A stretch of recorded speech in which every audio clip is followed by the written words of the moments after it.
بسم اللہ الرحمن الرحیم۔ بسم اللہ الرحمن الرحیم۔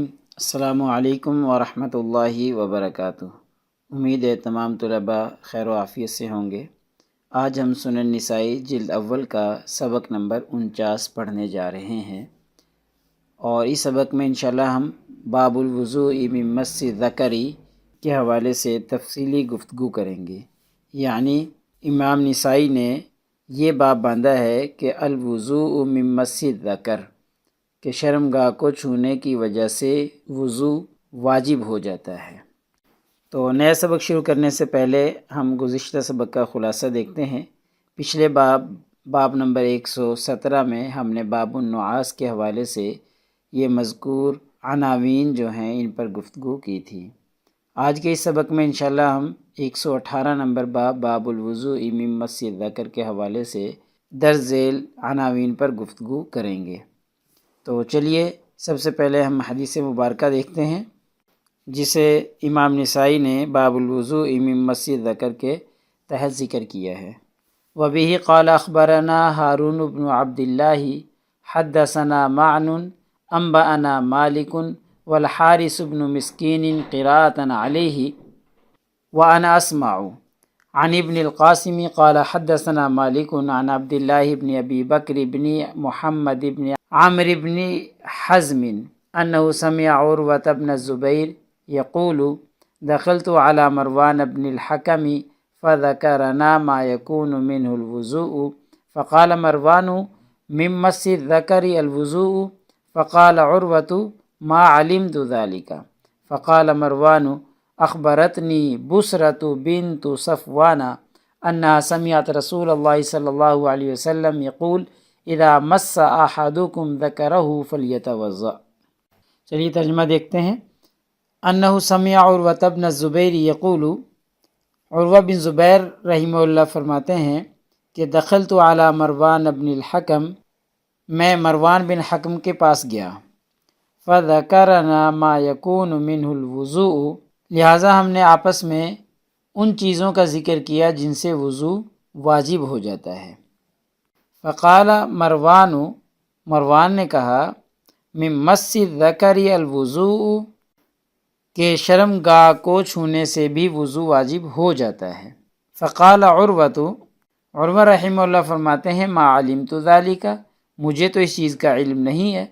فقال مروان نے کہا اخبرتنی بسرۃ بنت صفوان، کہ مجھے بسرہ بنت صفوان نے بتایا ہے کہ انہا سمعت رسول اللہ صلی اللہ علیہ وسلم، کہ انہوں نے رسول اللہ صلی اللہ علیہ وسلم کو فرماتے ہوئے سنا اذا مس احدکم ذکرہ فلیتوضأ، کہ جب تم میں سے کوئی اپنی شرمگاہ کو چھو بیٹھے تو اسے چاہیے کہ وضو کر لے۔ چلیے اب رجال السند دیکھتے ہیں۔ تو اس حدیث کی سند میں 9 راوی ہیں۔ سب سے پہلے راوی ہارون بن عبداللہ ہیں۔ ان کا پورا نام ہارون بن عبداللہ بن مروان البغدادی ہے۔ یہ ثقہ راوی ہیں اور روات کے 10ویں طبقے سے ان کا تعلق ہے، اور تقریباً 80 سال کی عمر انہوں نے پائی تھی۔ اس کے بعد دوسرے راوی ہیں معن، پورا نام معن بن عیسیٰ بن یحییٰ الاشجعی، یہ بھی ثقہ راوی ہیں۔ آپ جو ہے روات کے 10ویں طبقہ سے تعلق رکھنے والے ہیں۔ امام ابو حاتم رحمہ اللہ فرماتے ہیں کہ آپ امام مالک رحمہ اللہ کے شاگردوں میں سب سے فائق اور لائق شاگرد تھے، اور ائمہ صحاح ستہ نے آپ سے روایات نقل کی ہیں۔ اگلے راوی مالک بن انس رحمہ اللہ ہیں، جو کہ امام مالک رحمہ اللہ کے نام سے مشہور شخصیت ہیں، موطا امام مالک جن کی کتاب ہے۔ اگلے راوی حارث بن مسکین ہیں، ان کا تذکرہ پیچھے بھی گزر چکا ہے، یہ بھی ثقہ راوی ہیں۔ اگلے راوی ابن القاسم، جو کہ عبد الرحمن بن قاسم بن خالد بن جنادہ العتقی کے نام سے مشہور ہیں۔ یہ عتقی ان کی نسبت ہے۔ ایک شخص جن کا نام زبید بن حارث العتقی تھا، اس کے یہ غلام تھے، اسی لیے العتقی کے نسبت سے مشہور ہوئے۔ یہ مصر کے رہنے والے تھے، 10ویں طبقہ سے ان کا تعلق تھا اور ثقہ راوی ہیں۔ 251 ہجری میں ان کی وفات ہوئی ہے۔ پیچھے بھی ان کا تذکرہ گزر چکا ہے، اور بہت بڑے فقیہ تھے، فقہ میں غیر معمولی مہارت ان میں موجود تھی، اور امام مالک رحمہ اللہ کے شاگرد تھے، طویل عرصہ تک امام مالک رحمہ اللہ کے ساتھ رہے، جس کی وجہ سے فقہ مالکی کا یہ منبع بن چکے تھے، اور فقہ مالکی کی جو پہلی تدوین ہے وہ انہی سے شروع ہوئی تھی۔ امام مالک رحمہ اللہ کے فتاویٰ اور ان کے مسائل وغیرہ کی تقریباً 300 جلدیں ان کے پاس موجود تھیں، اور امام مالک رحمہ اللہ کی جو موطا ہے اس کو روایت کرنے والے مختلف زمانوں میں مختلف شاگرد امام مالک رحمہ اللہ کے رہے ہیں، لیکن ان مختلف روایتوں میں سے جو 16 روایتیں ہیں موطا کی وہ مشہور ہوئیں، اور ان 16 میں ابن القاسم رحمہ اللہ کی بھی موطا شامل ہے، یعنی ابن القاسم رحمہ اللہ بھی ان خوشبخت لوگوں میں سے ہیں جنہوں نے امام مالک رحمہ اللہ سے موطا روایت کی اور مشہور بھی ہوئی۔ اگلے راوی عبداللہ بن ابی بکر بن محمد بن عمر بن حزم الانصاری المدنی ہیں، یہ بھی ثقہ راوی ہیں، 5ویں طبقے سے ان کا تعلق ہے، اور 135 ہجری میں ان کی وفات ہوئی ہے۔ ائمہ صحاح ستہ آپ سے روایت کرتے ہیں، آپ کثیر الحدیث راوی ہیں، اور جرح و تعدیل کے ائمہ حضرات جو ہیں آپ کی ثقاہت پر متفق ہیں۔ اگلے راوی عروہ بن زبیر ہیں، حضرت عائشہ رضی اللہ تعالی عنہ آپ کی سگی خالہ تھیں۔ ائمہ صحاح ستہ نے آپ سے روایت کی ہے، اور آپ کے زہد و تقوی کا یہ عالم تھا کہ آپ ہر رات 1/4 قرآن مجید کی تلاوت فرمایا کرتے تھے، اور فقہائے 7 سے آپ کا تعلق ہے۔ اگلے راوی مروان بن حکم ہیں، مروان بن حکم بن ابی العاص بن امیہ، امی خاندان سے آپ کا تعلق تھا، آپ دوسرے طبقے کے ثقہ اور تابعی راویوں میں سے ہیں۔ اگلی راویہ بسرہ بنت صفوان ہیں، حضرت ورقہ بن نوفل کی بھتیجی ہیں، یہ بسرہ بنت صفوان سے 4 احادیث مبارکہ مروی ہیں۔ ائمہ صحاح ستہ آپ سے روایت کرتے ہیں، آپ صحابیہ رسول صلی اللہ علیہ وسلم ہیں، اور شروع میں اسلام لانے والی خواتین میں سے ہیں اور ہجرت کرنے والی خواتین میں سے ہیں۔ چلیے اب اس سند کی خصوصیات دیکھ لیتے ہیں۔ پہلی خصوصیت اس سند کی یہ ہے کہ یہ روایت جو ہے سباعیات امام نسائی رحمہ اللہ میں سے ہے۔ دوسری یہ ہے کہ اس سند کے تمام راوی ثقہ ہیں۔ تیسری خصوصیت اس سند کی یہ ہے، اس سند کے جو پہلے راوی ہارون ہیں وہ بغداد سے تعلق رکھنے والے ہیں، باقی حضرت حارث رحمہ اللہ اور ابن القاسم رحمہ اللہ یہ 2 راوی جو ہیں یہ مصر سے تعلق رکھنے والے ہیں، باقی جتنے بھی راوی ہیں وہ سارے کے سارے مدینہ منورہ سے تعلق رکھنے والے مدنی ہیں۔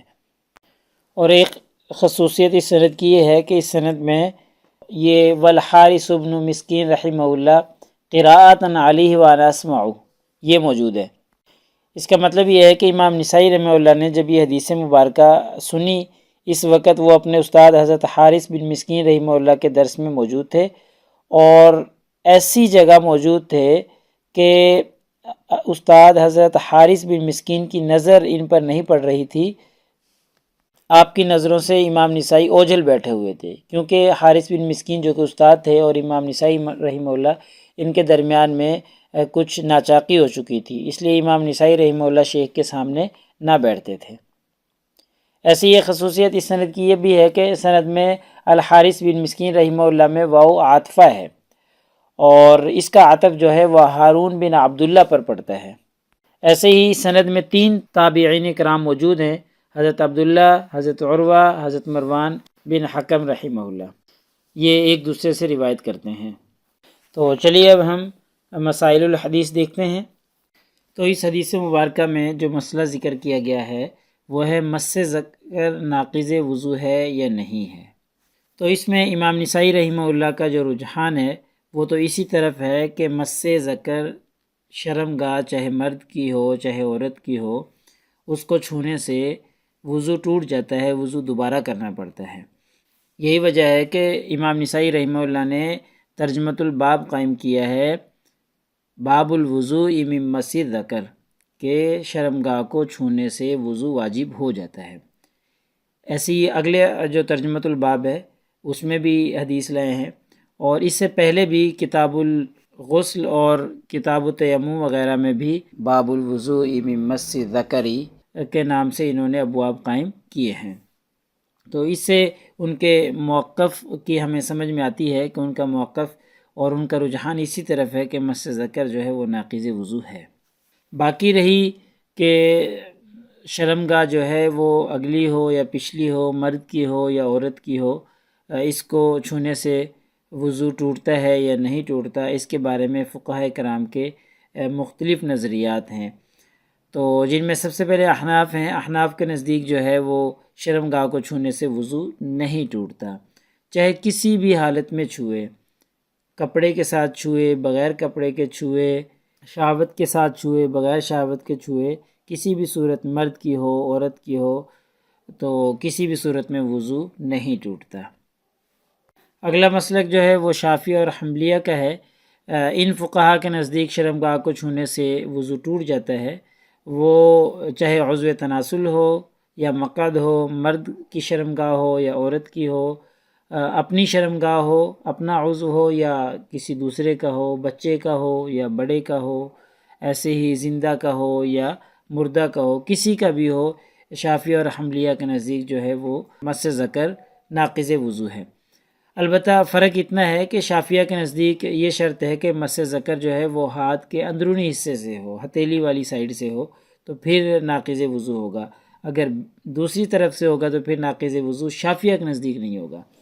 البتہ حنبلیہ کے نزدیک چاہے ہاتھ کے اندرونی حصے سے ہو یا پشت والے حصے سے ہو، دونوں طرف سے مس ذکر کرنے سے وضو ٹوٹ جاتا ہے۔ تیسرا مسلک ہے مالکیہ کا۔ مالکیہ کے نزدیک کوئی بھی بالغ شخص جو ہے وہ اپنی ہتھیلی والی سائیڈ سے یا انگلیوں سے اپنے عضو تناسل کو چھوئے اور بلا حائل چھوئے، یعنی درمیان میں کوئی کپڑا وغیرہ نہ ہو بلکہ بلا حائل ہو، ہاتھ کا حصہ جو ہے وہ براہ راست عضو کو لگ رہا ہو، تو اس سے وضو ٹوٹ جاتا ہے۔ البتہ مالکیہ کے نزدیک یہ ہے کہ مقعد پچھلا حصہ، پچھلی شرمگاہ جو ہے، اس کو چھونے سے وضو نہیں ٹوٹے گا۔ اسی طرح ان کے نزدیک بچے کا عضو تناسل کو چھونا یا بڑے کا کسی دوسرے کے عضو تناسل کو چھونا، اس سے بھی وضو نہیں ٹوٹتا۔ اسی طرح مالکیہ کے نزدیک عورت اگر اپنی شرمگاہ کو چھوئے تو ان کے نزدیک اس سے بھی وضو نہیں ٹوٹتا۔ تو باقی رہے ان کے دلائل اور راجح مذہب کون سا ہے، انشاءاللہ اگلے سبق میں یہ ساری تفصیلات ہم دیکھیں گے۔ تو آج کے ہمارے سبق کا خلاصہ یہ ہے کہ آج کے اس سبق میں ہم نے 118 نمبر باب الوضوء من مس ذکر کے حوالے سے متن حدیث اور اس کا ترجمہ دیکھا، رجال السند پہ بات کی، لطائف السند دیکھے، اور مس ذکر میں احناف کا مسلک دیکھا، اور مس ذکر سے وضو ٹوٹتا ہے یا نہیں ٹوٹتا اس میں جمہور کا مسلک، جس میں شوافع، مالکی اور حنبلیہ تینوں فقہی مذاہب کے مسائل کو ہم نے دیکھ لیا ہے۔ تو اگر اس حدیث مبارکہ سے سوال ہو تو وہ مس ذکر ناقض وضو ہونے میں ائمہ کے اختلاف کی وضاحت کریں، یہ ہوگا انشاءاللہ، یہ اگلے سبق میں جا کے مکمل ہو جائے گا۔ جزاکم اللہ خیر۔ السلام علیکم ورحمۃ اللہ وبرکاتہ۔ اللہ پاک آپ سب لوگوں کا حامی و ناصر ہو۔